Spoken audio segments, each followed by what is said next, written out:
Hello everyone, welcome back to another video. Today we're sitting in the vehicle just discussing topic, blabbering off.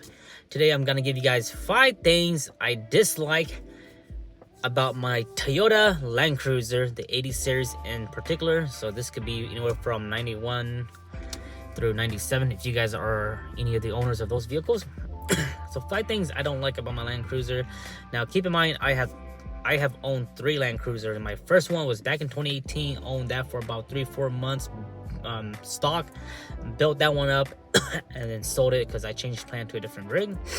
I now have 2 Land Cruiser.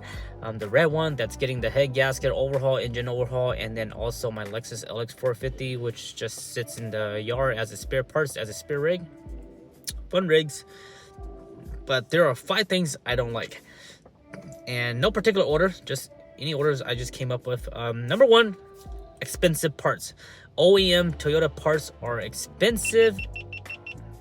OEM Toyota parts are expensive and it's hard to find. So I guess that's kind of like 2 things. So let's say your Land Cruiser breaks down. Let's say a rock dinged up your headlights or your tail lights or your corner lights, or let's say you need door switches, a mirror, anything like just random things, shift lever.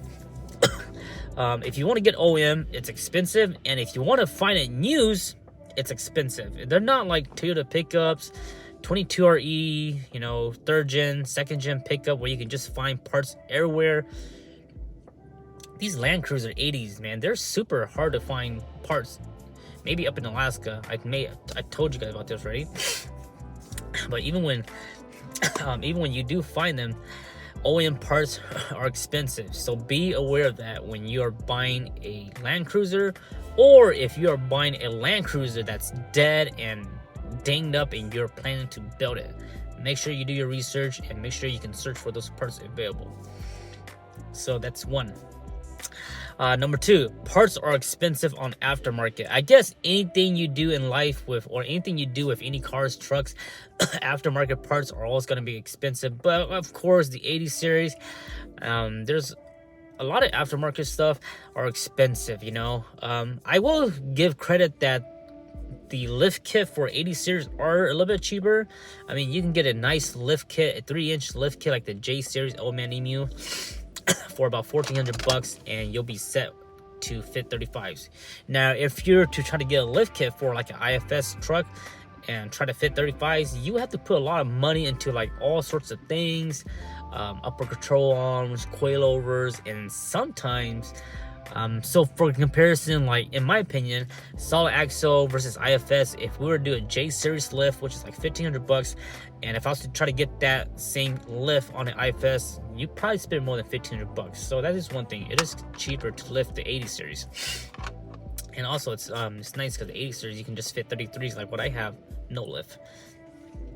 So aftermarket parts, keep that in mind, expensive, especially bumpers, front bumpers and rear bumpers. Like if you go aftermarket rear bumpers on 80 series, you're looking at least $3 to $5 grand.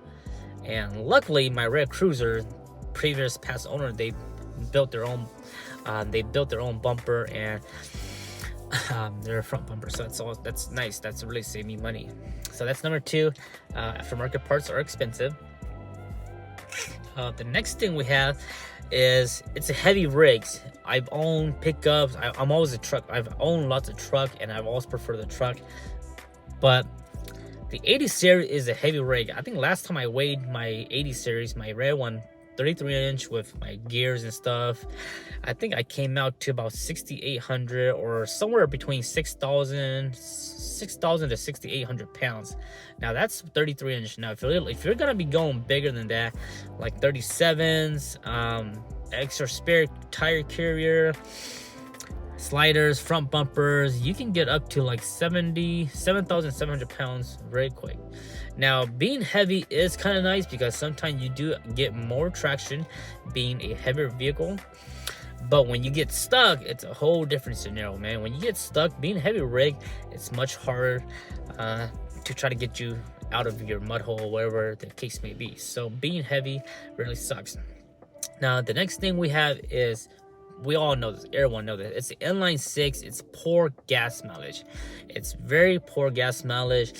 If we were to take a stock 80 series, completely bone stock, no modification, no adds on, with stock tires, tire pressures are up to par, you're still going to be looking about maybe 15 miles per gallon in the city.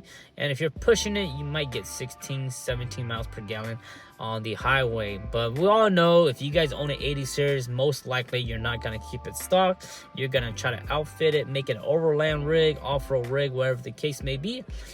And with my case right now, I'm getting like 9 miles per gallon city, driving around city. And then on a good day, I'll probably get 10, 11 if I'm doing straight up highways. Because I do, whenever I'm doing highways, I am using cruise control. I love using cruise control. It's just put it on, push the button, and just sit around, just steer with one arm. You don't have to put your feet on the gas. So gas mileage is bad. But again, most owners, most people that are buying these rigs, we all know that we bought these rigs not for the miles per gallon. We bought it because of its indestructible, its capability, and just its ability to perform in the off-road world. And so that's number 4. Now number 5 is debatable, and I'm kind of changing my mind on number 5 because right now you guys know what I'm doing. So my number 5 was gonna be the engine bay is hard to work on because it's so tight. Now I will give you guys my impression. I worked on 22REs, I worked on 3.0, 3.4, and 3RZ, and now I'm working on the 1FZ80 series. 4 cylinders are super fun. I think one of the most easiest engine I ever have fun and enjoyed doing was the 3RZ. I love doing the 3RZ head gasket, popping the intake too. Valve cover is so fun and easy to work on. 22RE is super easy too if you remove your EGR delete, because once you remove your EGR delete on the 22RE, all those vacuum lines makes it super easy to work on. So I don't mind the 22RE. Very similar, 22RE and 3RZ. 3.0 is an easy engine to work on as well if you remove your EGR delete. I made a video about the EGR delete on 3.0. If you do all those, your 3.0 would be much more easier to work on. The 3.4 5EZ, fun engine to work on, super easy, much more easier than the 3.0 when it comes to doing timing belt, etc, etc. Now when it comes to the 1FZE, it's a good engine to work on. The only complaint I have, and right now you guys follow my videos, I'm in the process of doing it. My engine is gutted halfway open, so I'm doing my timing belt and my head gasket. So I've got that deep into my engine, and also I've removed the oil pans. So I've got that deep into the F1FZE, so I can give you guys my feedback. Now, what makes the 1FZE tight is just mostly the driver's side. The intake side, trying to get that upper intake and that lower intake manifold off is just so tight.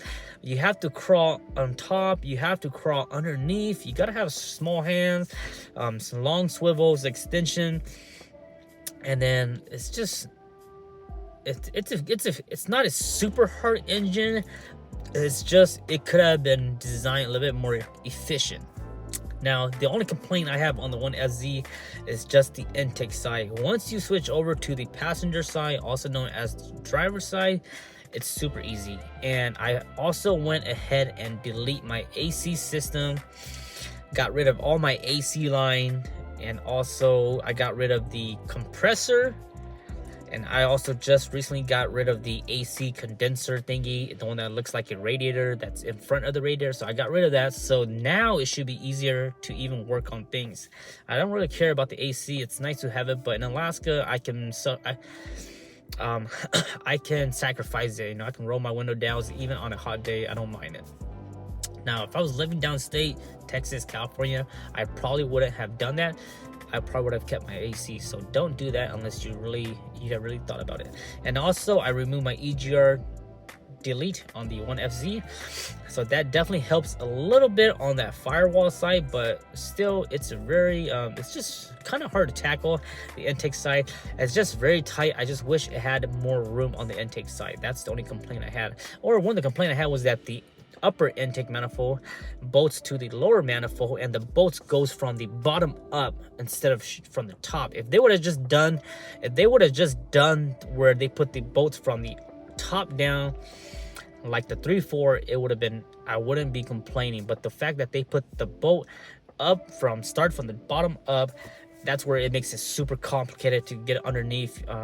It's actually easier if you just take your time to jack up the front tire, the driver front tire, remove the tire, and access it from the bottom. So that's really all I have for now. Now I haven't put this week here, I should be done with my engine overhaul. I've got all my parts coming in, so I should be in the process of putting everything back together. And once I put it back together, I'll make a recap about my overall process of working on the 1FZE. But so far, I've just done a teardown, and it's pretty fun. Now, once you pass the intake manifolds, everything is super easy to work on, super roomy, and just like any other engine, just like the 3RZ, but just bigger inline 6. So that's 5 things I have that I dislike about my Land Cruiser. I'll probably get more. I'll probably have more things on this list once I think about it. I just haven't thought about it yet. I'll make a list of things that I do love about my Land Cruiser, but that'll be on for another video. So 5 things that I dislike: tight engine bay, heavy rig, bad MPG, expensive OEM parts, hard to find OEM parts, and expensive aftermarket parts. If you guys own a 80 series cruiser, let me know what you guys dislike about your 80 series. Even with all these dislikes, they are not a deal breaker. I still love my Land Cruiser, and I wouldn't sell it just because of those reasons. So let me know in the comment section, what do you guys think? Do you guys agree with my dislike, or am I just complaining too much? Let me know in the comment section. Follow the Instagram story, NuttyNu_404, and I'll catch you guys on the next video. Bye bye.